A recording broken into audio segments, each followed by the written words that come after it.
bonjour à toutes et à tous, bienvenue dans Smart Impact, l'émission de la responsabilité sociale, sociétale et environnementale des entreprises. Voici le sommaire. L'invité de Smart Impact, c'est Chloé Noual, responsable stratégie chez Certinergie et Solutions. Cette filiale d'Engie accompagne les entreprises dans leurs projets d'économie d'énergie. Vous avez déjà entendu parler des bâtiments à énergie positive. Je me marre parce qu'il n'y a que des mots énergie dans ces titres. C'est quoi exactement? Y a-t-il des labels pour les recenser? Comment accélérer leur construction? Ce sera notre débat tout à l'heure. Et puis dans Smart Ideas, la start-up du jour, c'est Clem, une solution d'autopartage et d'installation de bornes de recharge électriques. Voilà, c'est Smart Impact tout de suite, 30 minutes pour développer ces titres.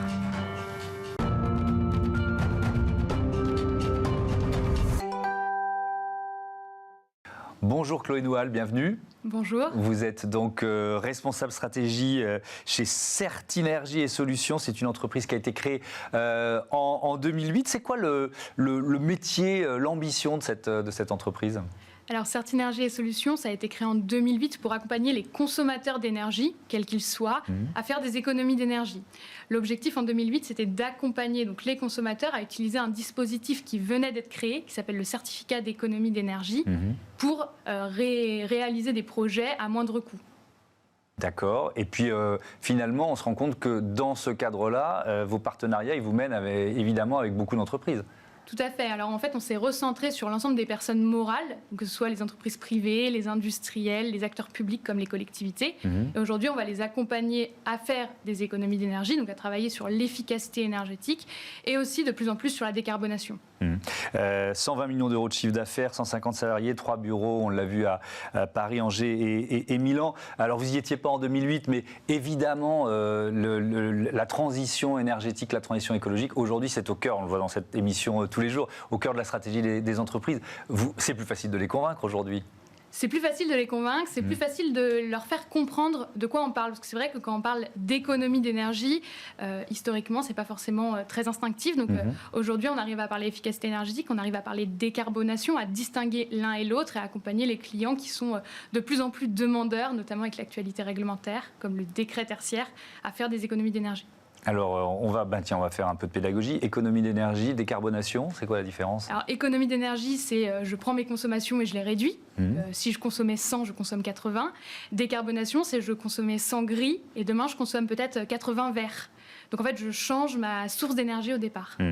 Alors on va prendre un exemple. On va prendre un exemple avec un imprimeur. Mori Imprimeur, c'est quoi? Peut-être qu'il faut présenter l'entreprise pour commencer, pour ensuite bien comprendre ce que vous lui avez apporté. Alors Mori Imprimeur, c'est donc un groupe français qui fait de l'imprimerie. Donc ils ont plusieurs sites sur lesquels ils vont imprimer des papiers, des journaux, etc. Aujourd'hui, Mori Imprimeur, il consomme énormément d'énergie et cette consommation d'énergie, elle pèse sur ses charges et donc elle réduit sa compétitivité. L'objectif du partenariat avec Certinergie et Solutions, c'était de réduire leur consommation d'énergie pour améliorer leur compétitivité. Donc en 2020, on leur a proposé de candidater à un appel à projet qui avait été lancé par l'ADEME, donc l'Agence de la maîtrise de la demande en énergie, et de leur proposer un projet de décarbonation assez global qui permettait de réutiliser de la chaleur fatale. Donc en fait, c'est de la chaleur qui n'est pas utilisée sur le site. Attendez, j'ouvre une parenthèse parce que ça mérite d'en savoir plus. Chaleur fatale, en détail, ça veut dire quoi?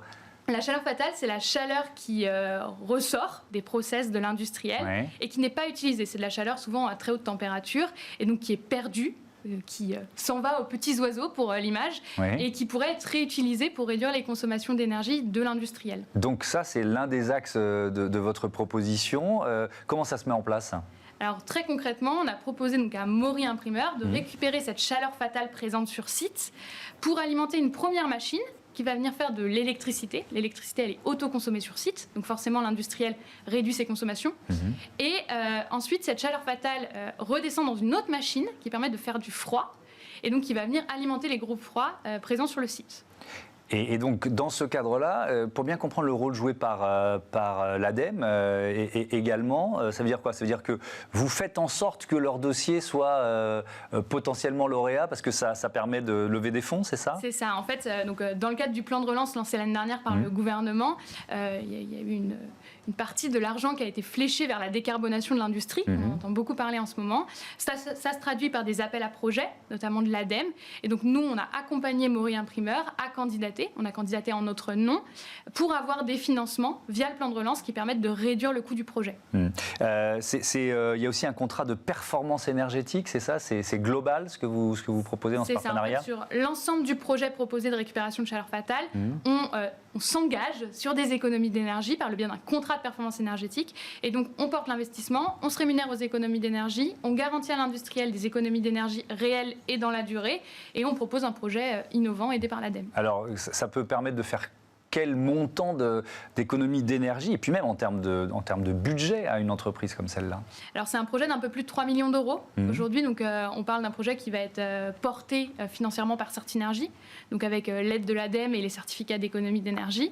Ça veut dire quoi? Pardon, je vous interromps. Ça veut dire que l'entreprise a très peu d'argent ou pas d'argent à sortir? Ça veut dire que l'entreprise ne porte pas l'investissement et que nous, pour nous rémunérer, on se rémunère aux économies d'énergie. D'accord. Donc en fait, pour l'industriel, c'est assez intéressant puisque ça leur permet de ne pas investir directement dans le projet. Et c'est quand même un projet important parce que 3 millions d'euros pour un industriel, c'est beaucoup. Bien sûr. Donc voilà, on propose ce projet. Nous, on s'engage sur des économies d'énergie. Pour vous donner une idée, c'est à peu près 200 tonnes de CO2 économisées par an. Et donc, on va suivre ces consommations d'énergie, ces réductions de consommation d'énergie dans la durée par le biais d'un plan de mesure et vérification. Et on se rémunérera aux économies d'énergie pour à la fin laisser les économies d'énergie à l'industriel. Donc il y a cette partie financement qu'on vient de comprendre. Il y a aussi un levier technologique, technique pour notamment cette chaleur fatale. Voilà, c'est pas par une opération du Saint-Esprit que vous allez la récupérer. Quelles sont les solutions techniques que vous avez imaginées? Alors on a proposé aux clients donc, de coupler deux technologies, des technologies développées par des partenaires de Certinergie Solutions. Donc la première technologie, elle est développée par une start-up française, Evatech, qui vient proposer en fait une machine qui permet donc de récupérer de la chaleur fatale à très haute température et d'être autoconsommée ensuite sous forme d'électricité sur site. Et la deuxième machine, c'est une machine à absorption, donc c'est une machine qui permet de récupérer de la chaleur fatale et de faire du froid, qui sera aussi commercialisée par une entreprise française. Est-ce que ça suppose aussi, j'imagine que oui, mais de travailler sur l'humain, sur les ressources humaines? C'est-à-dire qu'un tel projet pour une entreprise, c'est aussi un changement d'organisation? Alors sur le site, ça sera un projet à isoproduction. Donc en fait, l'objectif, c'est de venir impacter le moins possible le process du client, parce qu'il faut que l'activité continue. Nous, en fait, on vient apporter une expertise et un rôle d'ensemblier. Donc on gère, entre guillemets, le projet de A à Z en accompagnant le client. Et on les aidera ensuite à former leurs salariés aux nouvelles machines sur site. Oui, mais alors ça, vous l'avez dit, comment on réussit à transformer à ce point une entreprise sans immobiliser la production? C'est tout le savoir-faire technique de Certinergie Solutions. Ouais. Est-ce que vous appliquez ces principes à votre propre activité pour faire baisser votre bilan carbone? On vient de lancer donc une démarche pour faire notre bilan carbone. Donc sur les 3 sites, Paris, Angers, Milan. L'objectif, c'est d'identifier un peu quels sont nos axes d'amélioration pour justement ne pas faire seulement vendre des économies d'énergie et des économies de carbone, mais aussi nous s'appliquer des principes ambitieux. Donc on espère avoir la feuille de route dans les prochains mois. Ouais, vous avez quelques pistes d'économie, j'imagine? Quelques pistes en général sur la partie mobilité, notamment, on peut regarder pour améliorer nos consommations. Écoutez, l'année de télétravail a ouvert à pas mal d'entreprises des pistes pour améliorer leur bilan en termes de mobilité. Merci beaucoup, merci Chloé Noual, à bientôt sur Bismart. Allez, on parle des bâtiments à énergie positive tout de suite.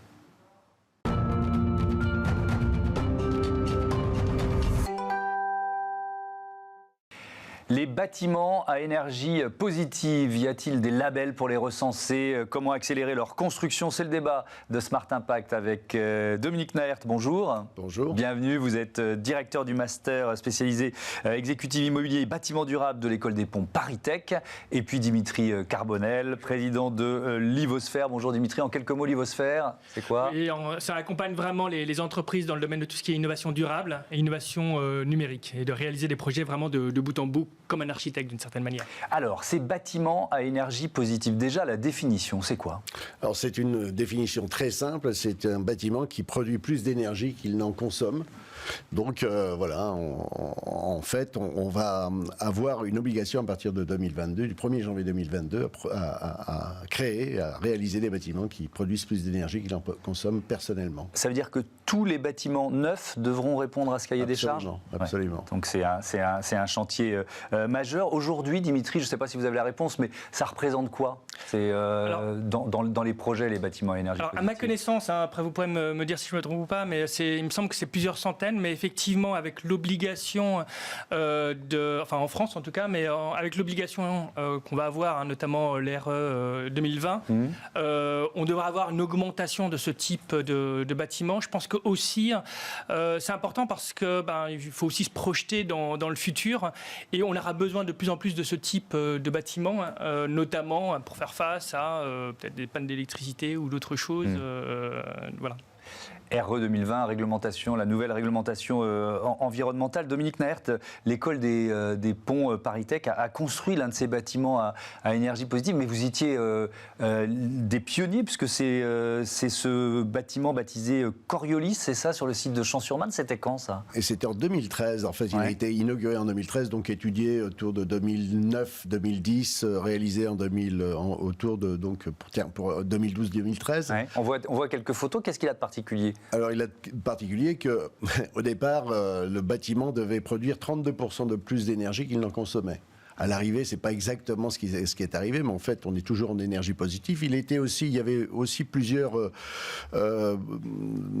éléments, je dirais, précurseurs, en particulier en ce qui concerne la neutralité carbone. On tendait vers une neutralité carbone, c'est-à-dire qu'en fait, on a fait beaucoup de structures à partir de biosourcés, mais en particulier le bois. Ouais. Et puis la végétalisation, des systèmes de ventilation extrêmement efficaces aussi, et en définitive avec peut-être un manque de partage avec les usagers, et comme les usagers changent chaque année avec les étudiants, bien évidemment on a eu quelques petits comment on appelle ça, ça n'a pas été complètement efficace. Ouais. Enfin, alors c'est intéressant parce que c'est un laboratoire à ciel ouvert en quelque sorte. Absolument. Alors en plus il y a des laboratoires, et en particulier effectivement de mathématiques, où vous avez là on a installé des ordinateurs extrêmement puissants avec des ventilations puissantes, et en fait c'était pas tout à fait calculé comme ça. C'est-à-dire qu'en fait tous ces bâtiments-là doivent être pensés, programmés avec les usagers. Et si vous le faites d'une façon un petit peu légère, eh bien ça fonctionne pas très très bien. Mais bon, quand je dis ça fonctionne pas très bien, c'est là on doit être en énergie plus 10% par rapport à 32%. C'est de toute façon extrêmement intéressant. C'est quand même intéressant. Et c'est effectivement passionnant ce que vous dites, Dimitri Carbonel, parce que il faut pas non plus que la technologie prenne le pas sur l'humain dans la conception et la construction de ces bâtiments à énergie positive. Oui, parce que d'un côté, si par exemple on commence, ce qui est un peu le problème des premiers bâtiments où il y avait beaucoup de technologie, où par exemple s'il n'y avait plus d'électricité, on pouvait plus relever les stores ou sortir du bâtiment. Je pense qu'on est sorti effectivement de cette phase-là. De l'autre côté, il faut bien se rendre compte que c'est un bâtiment, quand il est construit, c'est pour des dizaines, des décennies. Il y en aura encore en 2070. Donc ça signifie que certainement il y aura comme je l'ai dit, des pannes d'électricité, peut-être des inondations. Donc il faut anticiper tous ces éléments-là dans la construction du bâtiment, et parce que les technologies, ça change tout le temps, pour intégrer cela et éviter justement qu'on en dépende trop et que le bâtiment ne puisse plus fonctionner.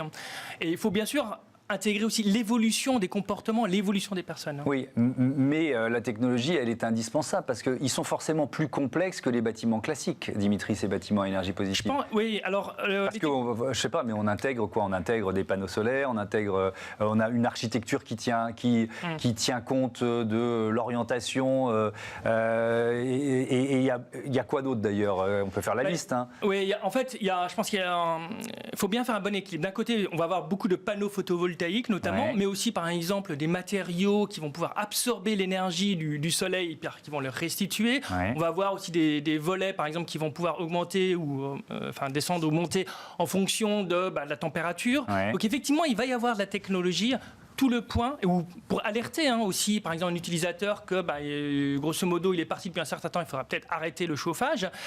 Le point, c'est qu'il faut comme les bâtiments doivent consommer aussi peu d'énergie, eh bien, si on utilise trop de technologies, on consomme trop d'énergie. Et donc, à ce moment-là, pour le coup, c'est un problème. Donc, il faut trouver le juste équilibre sur l'utilisation des technologies.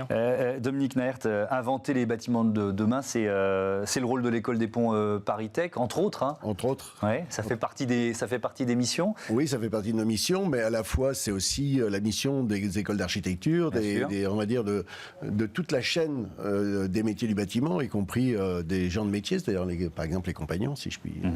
Mais ce que je veux dire par là, c'est que effectivement, on va avoir l'année prochaine une sorte de révolution constructive qu'on n'a pas encore eu l'occasion d'avoir en si peu de temps, quoi. Et c'est vrai ce que vous dites, c'est-à-dire que ce qui est intéressant, c'est aussi tout bâtiment doit être maintenant frugal. Et petit exemple, à l'école des ponts, donc sur Coriolis, on n'a pas d'eau chaude sanitaire, par exemple. Donc ça veut dire on ne peut pas se laver les mains à l'eau chaude. Et ça, il a fallu que les étudiants intègrent ça. Et ça, nos habitudes, on va dire, de pays riches ou de gens un petit peu gâtés, eh bien, fait que il va falloir changer aussi ces habitudes-là. C'est-à-dire qu'il n'y a pas simplement... on ne monte pas, on prend pas l'ascenseur, par exemple. Il y a que les personnes qui sont handicapées qui peuvent prendre l'ascenseur. Donc il y a des tas d'habitudes qu'il faut changer. C'est-à-dire que le bâtiment seul ne peut pas le faire. Ça, c'est impossible. Alors c'est intéressant parce qu'il y a ceux qui vont vous dire mais là vous êtes en pleine décroissance. Est-ce qu'on n'a pas poussé le curseur trop loin? Eh bien, sans doute qu'on a poussé le curseur trop loin, puisqu'il semblerait qu'on n'ait plus que 7 ans de budget carbone pour rester sous la barre des 1,5 degré. C'est surtout ce curseur-là qu'on a poussé trop loin. Voilà, on a surtout poussé ça. Et sans doute, et là on l'a vu en un an de temps avec ce qui nous est arrivé avec la crise sanitaire, c'est que les gens ont quand même réussi à revenir un petit peu en arrière sur bien des éléments, y compris pour la voiture. Est-ce que ce terme de bâtiment à énergie positive, au-delà de la loi, etc., est-ce qu'il est réservé aux neufs, Dimitri Carbonel?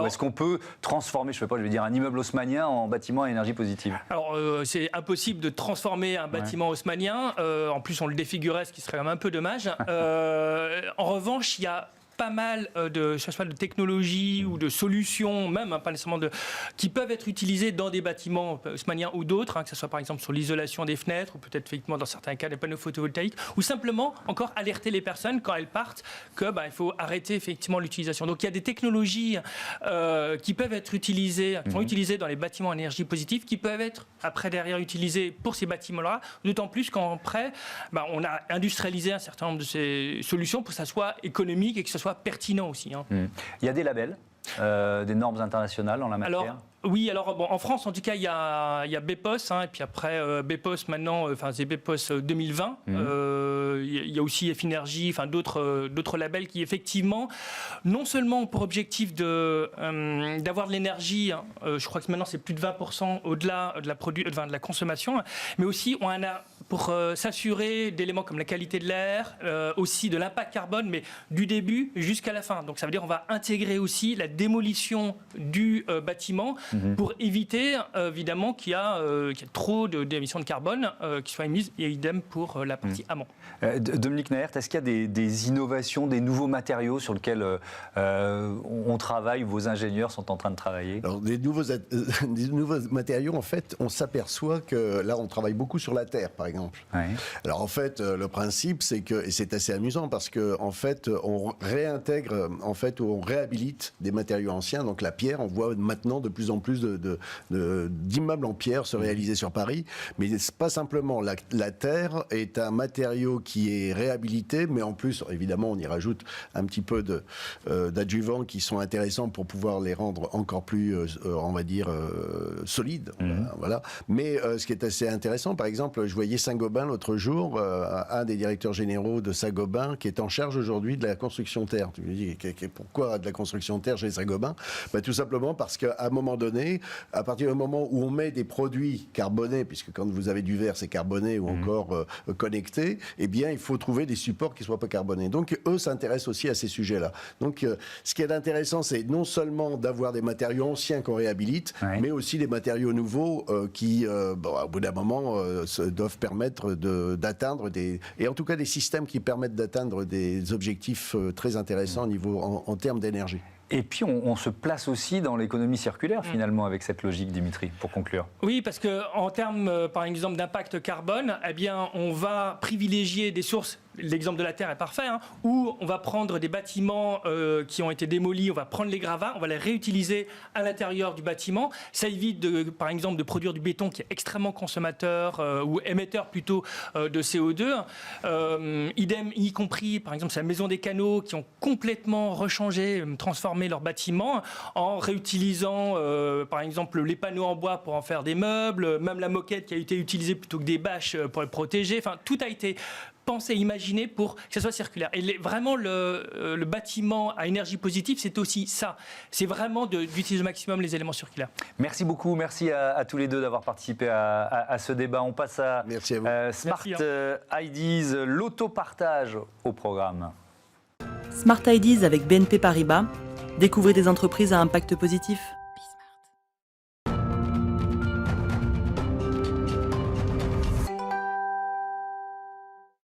Smart Impact et la bonne idée du jour est signée Bruno Flinois. Bonjour, vous êtes le président de Clem. Quand l'avez-vous créé et surtout avec quelle idée? Bonjour, donc Clem a été créé en 2010. Je venais des nouvelles technologies et l'idée c'était d'utiliser l'autopartage pour permettre à nos clients, entreprises, collectivités et acteurs de l'habitat de rentrer dans les exigences de baisse de la pollution vis-à-vis de toute la partie des gaz à émissions. Et donc, vous créez cette entreprise d'autopartage, ça fait déjà donc une dizaine d'années. J'imagine que vous avez dû voir des interlocuteurs de plus en plus convaincus au fil de la décennie. Qui sont vos clients aujourd'hui ? Donc tout à fait, déjà on ne fait que de l'autopartage de véhicules décarbonés.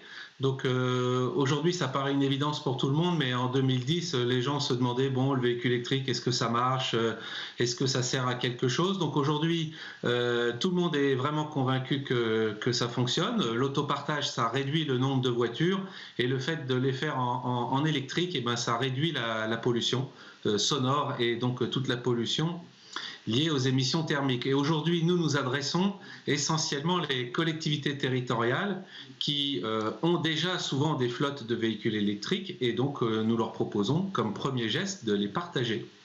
Et ça veut dire que vous ciblez aussi les zones périurbaines, pas forcément les centres-villes ?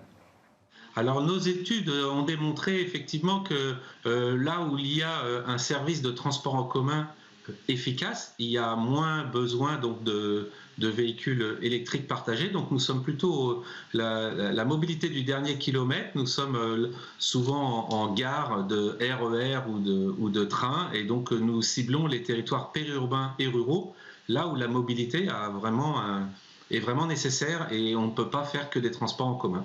Est-ce que ça suppose de cibler justement ces zones périurbaines et rurales, des contraintes particulières ?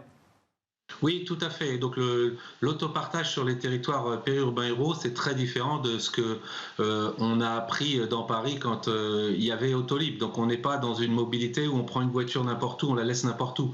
On est vraiment sur un véhicule qui est partagé entre personnes qui travaillent ou habitent aux alentours de la station, et il faut qu'on s'adapte au mode périurbain et rural. Je vais vous donner deux exemples. Quand on est dans le rural, ce qui compte, c'est vraiment d'avoir une voiture. Hein, si on doit aller chez le médecin ou si on doit aller voir une personne, par exemple, dans un EHPAD, eh bien donc on peut réserver très longtemps à l'avance. On peut réserver plusieurs jours, plusieurs semaines à l'avance la voiture pour être sûr de pouvoir avoir une solution de mobilité. Et deuxièmement, si la voiture n'est pas disponible exactement quand je la souhaite, nous proposons d'ores et déjà les véhicules qui seraient disponibles aux alentours de ce véhicule pour que la personne puisse toujours trouver une solution.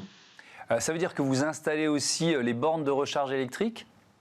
Alors, Clem a une particularité, c'est que nous ne sommes ni fabricants automobiles, ni fabricants de bornes de charge. Ça nous permet de travailler avec tous les acteurs de l'automobile et les acteurs de bornes de charge. En général, c'est nos clients, les collectivités, qui installent la borne de charge sur voirie. Bien sûr, nous les conseillons, nous les aidons dans cette implantation, mais nous ne sommes pas vendeurs de bornes de charge. Alors, vous avez plus d'une dizaine d'années d'existence, vous nous l'avez dit. Comment vous voyez la suite, l'avenir de Clem ? Donc aujourd'hui, on a mis 10 ans pour être présent déjà dans à peu près 200 villes. On a passé les 200 villes cette année, on doit être à 210 villes en France. Donc ça peut être des petites villes ou des plus grandes villes. Et ma vision, c'est que demain, vous trouverez dans toutes les collectivités, donc grandes et petites, au moins un véhicule partagé. Et bien sûr, le véhicule électrique est parfait pour être un véhicule partagé. Donc ma vision, c'est que toutes les collectivités mettront en place des solutions qu'on appelle inclusive, c'est-à-dire ouverte à tous, tout simplement parce que la transition énergétique, on ne peut pas la faire si on n'embarque pas toutes les populations, toutes les catégories de population, des plus riches aux plus pauvres. De même, dans l'habitat collectif que nous adressons aussi donc auprès des bailleurs sociaux ou des copros, nous voyons bien que dans tous les parkings, il y a des voitures qui ne bougent pas beaucoup, au maximum c'est 4% du temps, donc on voit bien là aussi que la mobilité partagée va s'implanter à l'échelle du bâtiment quand le bâtiment est assez grand. Et notre vision, c'est que dans tout habitat collectif, tout ensemble écoquartier, vous trouverez aussi des véhicules électriques partagés. Et bien sûr, nous serons l'opérateur pour les partager. On vous le souhaite. Merci beaucoup, Bruno Flinois, et bon vent à Clem. Voilà, c'est la fin de cette émission. Vous pouvez nous retrouver sur bismart.fr, évidemment, ou alors sur les box 9h, midi, 20h30, la chaîne des audacieuses et des audacieux. Salut.